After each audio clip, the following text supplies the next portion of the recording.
Baik, kita lanjutkan ya.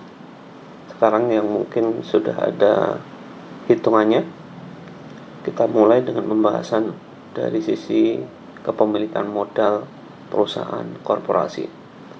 Jadi modal sebuah perusahaan korporasi itu sering disebut juga dengan stockholder equity, shareholder equity, ataupun corporate capital.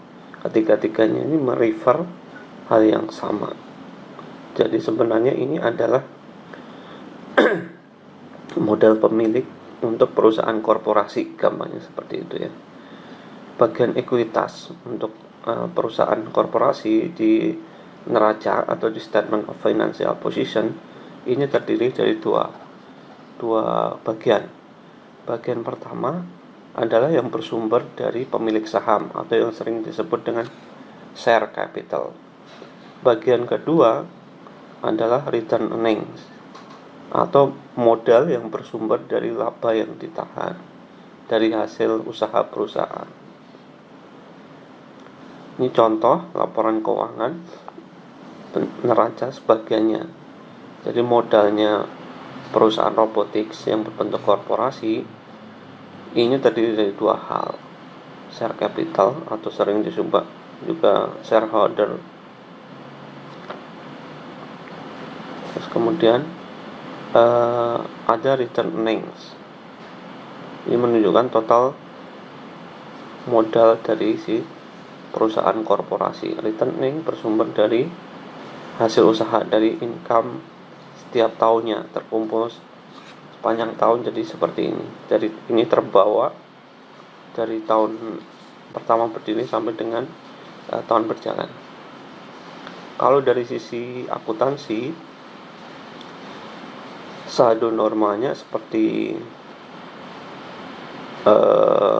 modal yang perusahaan perseorangan juga ada di saldo normalnya, ada di kredit.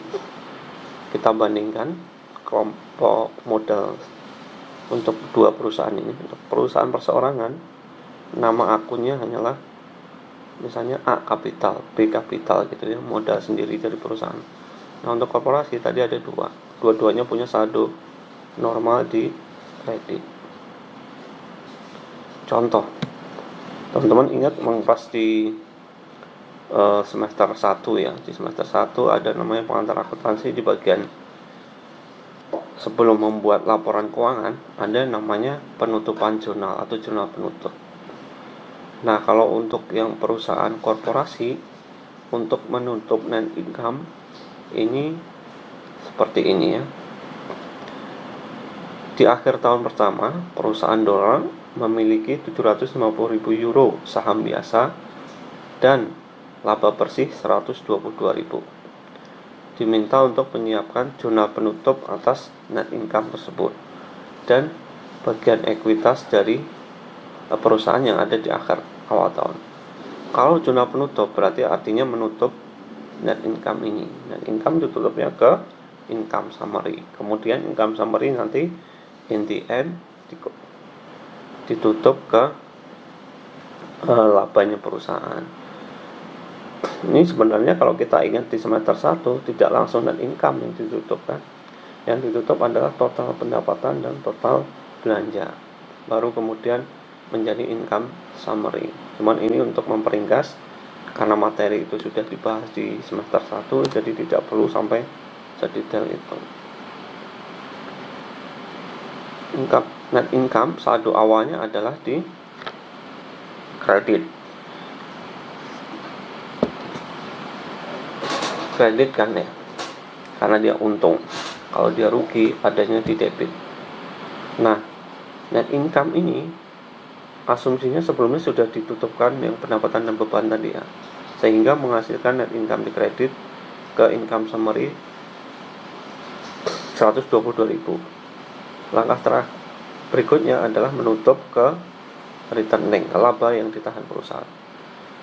Ini 122.000 adalah net income-nya. Karena ditutup dari saldo awalnya kredit harus dibalikan jadi ke debit, sehingga saldo net income summary itu tidak terbawa di periode berikutnya. Nah, kenapa contohnya ke return earnings? Karena tadi bentuk modal yang satunya, yang share capital itu hanya bertambah kalau ada tambahan penerbitan saham baru. Kalau bersumber dari penambahan laba bersih, itu ditutupnya ke return earnings. Kita lihat laporan keuangannya ya, khusus untuk bagian ekuitas. Shareholder capital ordinary-nya tidak bertambah, 750.000. Kemudian return earnings-nya 122. Kenapa return earnings-nya dapat 122? Karena ini baru tahun pertama. Kalau misalnya dia sudah tahun kedua, nah net income tahun berikutnya ini ditambahkan ke sini. Jadi total ekuitasnya adalah 872.000 euro. Masih simpel, mudah-mudahan gampang dipahami ya. Kita lanjutkan sekarang pelakuan akuntansi untuk modalnya. Untuk yang saham biasa. Kenapa di sini ada istilah ordinary share? Karena nanti ada bahasan yang terkait preference share atau saham istimewa. Ini untuk yang saham biasa dulu. Kita masuk ke jurnal penerbitannya ya. Jadi bagaimana pada saat penerbitan saham biasa? Perusahaan menerbitkan saham biasa ini tujuannya adalah untuk mendapatkan tambahan modal.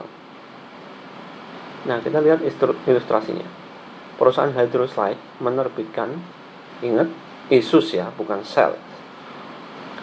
Issues 1,000 shares of 1 euro per value ordinary shares. Ini kebetulan perusahaan masih menerapkan nilai par atau nilai nominal dari lembar saham tersebut. Diminta untuk membuat jurnal apabila 1000 lembar pertama itu diterbitkan seharga 1 euro per share. Opsi kedua, 1000 lembar tersebut laku di harga pasarnya 5. Nah, ini pengen menunjukkan bahwa nilai par ini tidak selalu sama dengan nilai pasar, nilai harga jual belinya di pasar ya. Kita lihat. Untuk yang pertama, karena laku diterbitkan dibeli seharga 1 per lembar, yang paling mudah adalah tentu cash yang diterima. Cash yang diterima adalah 1000 kali 1, 1000 lembar. Pasangannya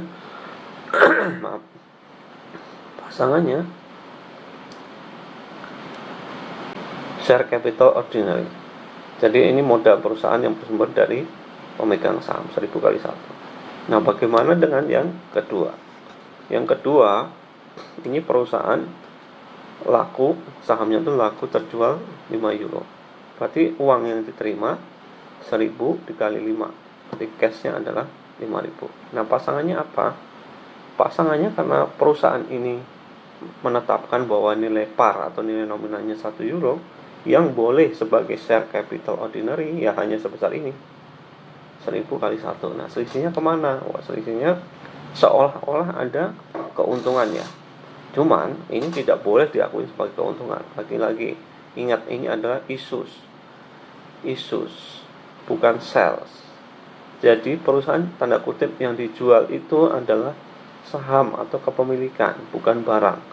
Kalau yang dijual, yang ditransaksikan adalah modal sendiri, akan nggak logis kalau perusahaan mengakui laba. Kalau perusahaan menjual barang, baik itu barang dagangan maupun fixed asset, wajar di sana ada untung rugi.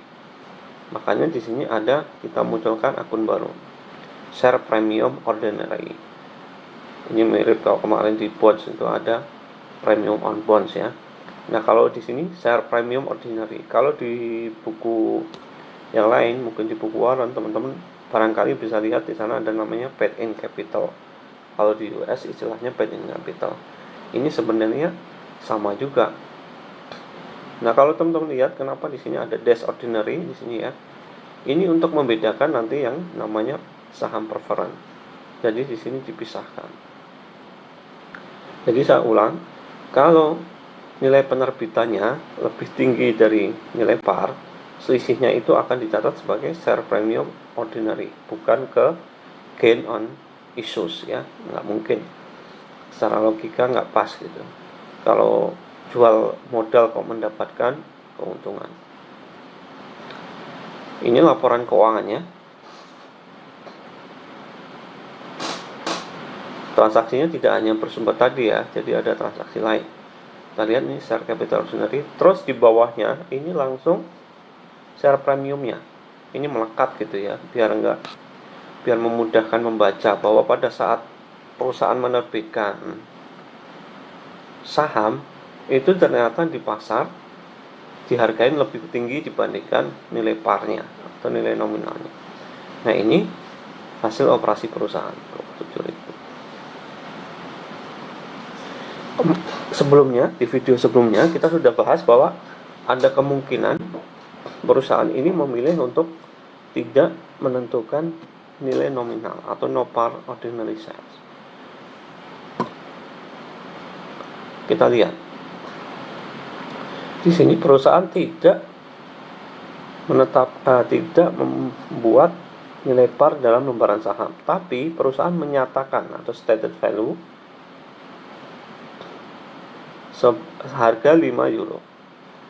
Atas penerbitan ini, sahamnya laku di pasar 8 euro.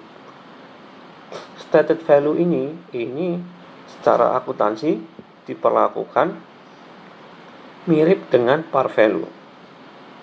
Mari kita lihat.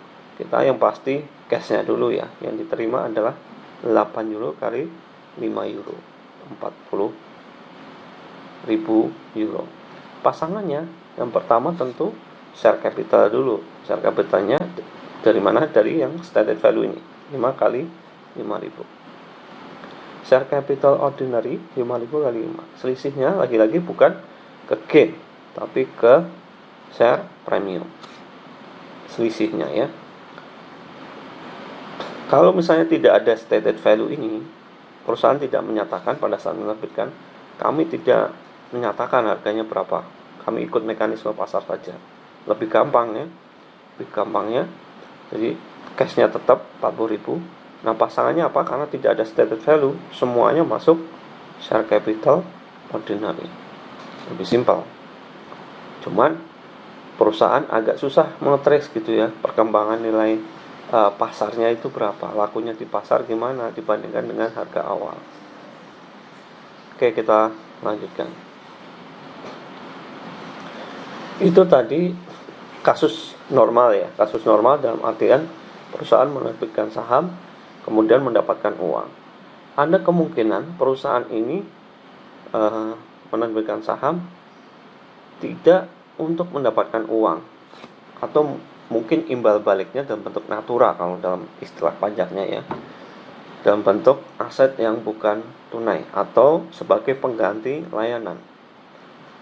Misalnya kalau kita ingat yang materi sebelumnya, perusahaan pada saat membentuk atau mendirikan korporasi ada organization cost.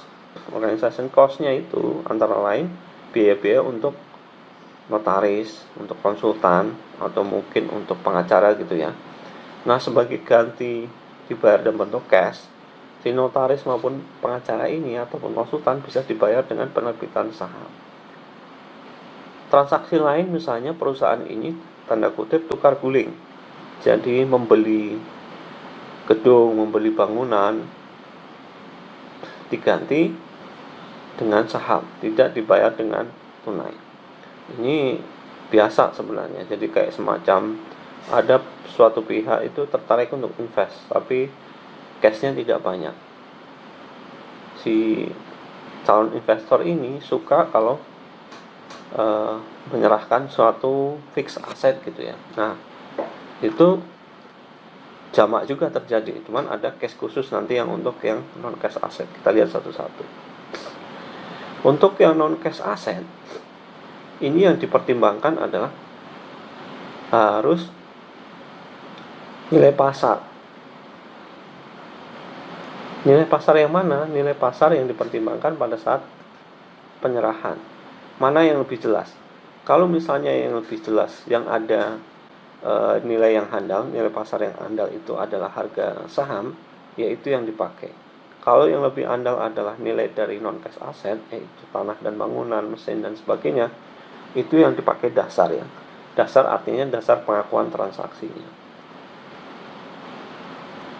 Kita lihat contohnya. Perusahaan pada saat beroperasi itu dibantu oleh seorang pengacara, bukan seorang ya, beberapa orang pengacara. Nah, dari kantor pengacara tersebut menagih sebesar 5.000 euro atas layanan yang diberikan. Para pengacara ini setuju untuk menerima 4.000 lembar saham yang memiliki nilai nominal 1 euro sebagai ganti pembayaran atas layanan mereka. Pada saat pertukaran tidak ada nilai pasar dari saham.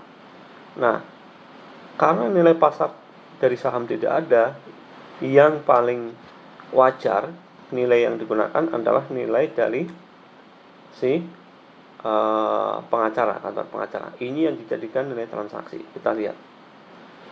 Perusahaan tidak menerima tunai. Apa yang diterima? Yang diterima adalah layanan pengacara.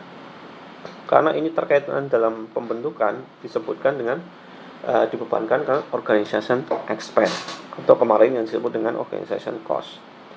Pasangannya adalah share capital yang ordinary ini sebesar nilai parnya, karena ada nilai parnya 1 euro dikali 4.000. Selisihnya karena ada selisih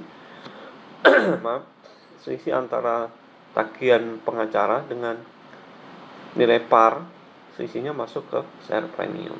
Ini dengan case tidak ada harga pasar wajar untuk saham tersebut. Makanya yang dipakai adalah tagihan dari pengacara. Berikutnya, ini kalau perusahaan menerima atau bertransaksi untuk mendapatkan tanah. Perusahaan sahamnya ini memiliki nilai nominal atau parnya adalah 5 euro per lembar dan secara aktif diperdagangkan dengan harga 8 euro. Perusahaan menerbitkan 10.000 lembar untuk mendapatkan tanah yang baru-baru ini diiklankan senilai 90.000 euro. Siapkan jurnal untuk transaksi tersebut. Yang pertama kita cek adalah mana harga pasar yang tersedia cukup handal. Kita lihat dari sisi asetnya dulu. Aset di sini ada tanah, ada info harga iklannya 90.000. Tapi apakah satu lagi di sini harga saham. Di sini ada clue actively traded. Berarti ini kurang lebih bisa menjaminkan harga pasar yang di bursa gitu ya, karena diperdagangkan secara aktif. Jurnalnya yang pertama kita menerima tanah, tapi tanahnya kita nilai berapa? Apakah 90.000 atau 8 kali 10.000? Kita lihat ya. Nah, tanahnya dicatat 80.000 bukannya 90.000, padahal di sini ada nilai 90.000. Yang perlu teman-teman ingat, di sini adalah advertise for sale. Jadi bukan nilai pasar ya. Ini nilai iklan, misalnya iklan di OLX seperti itu. Bisa nilai aslinya ini bisa lebih rendah karena berdasarkan appraisal, berdasarkan tawar-menawar, belum ditambahkan dengan biaya-biaya akta jual beli dan semacamnya. Nah, nilai akhirnya itu bisa jadi bukan 90.000.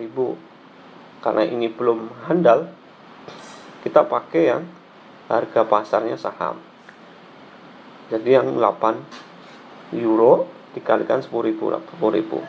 Pasangannya apa? Pasangannya tentu yang pertama adalah share capital ordinary-nya sebesar nilai parnya 5 kali 10.000. 50.000. Selisihnya masuk ke share premium. Mudah-mudahan cukup jelas kenapa pakai yang saham. Ini ada kata kuncinya adalah actively traded, diperdagangkan secara aktif, jadi relatif lebih handal. Ini contoh lagi ya. Perusahaan Hefei menerbitkan 1000 lembar saham biasa senilai dengan harga nominal 10 yen, seharga 12 yen per lembar. Pada tanggal 15 Maret, perusahaan menerbitkan lagi 50.000 lembar saham sebagai ganti pembayaran kepada pengacara senilai 600.000 untuk biaya-biaya organisasi. Kita lihat jurnalnya ya. Di sini ada tambahan info, saham ini tidak diperdagangkan secara terbuka. Artinya apa? Kalau tidak terbuka berarti bukan berdasarkan harga pasar wajarnya ya. Nanti kita lihat. Kita lihat transaksi 1 Maret dulu. Perusahaan menerbitkan 1 juta lembar. Terbitnya 1 juta, nilai parnya 10. Berarti ini cash yang diterima adalah 12 yen dikalikan 1 juta karena laku seharga 12 yen per lembar. Berarti cash 12 euro dikalikan 1 juta lembar, 12 juta. Pasangannya share capital nilai parnya 10 kali 1 juta, 10 juta. Pasangannya lagi, selisihnya adalah seperti biasa masuk ke share premium.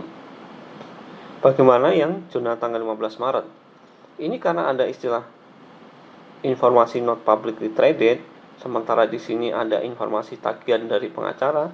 Ini yang lebih andal, ini yang kita pakai. Jadi organization expense-nya kita pakai sesuai tagihan dari pengacara. Nah, pasangannya adalah karena di sini menerbitkan 50.000 saham baru, berarti share capital ordinary-nya adalah 50.000 dikalikan 10, 500.000. Selisihnya yang 100.000 masuk share premium. Baik, sampai di sini mudah-mudahan cukup jelas. Apabila belum jelas silahkan tanya pakai komen. Kalau enggak nanti kita diskusikan lagi ya. Nanti setelah ini kita akan masih melanjutkan pelakuan akuntansi untuk yang masih terkait saham juga, tapi pengembangan yang lain. Silakan teman-teman pelajarin dulu materi yang ini, nanti kita lanjutkan lagi. Terima kasih.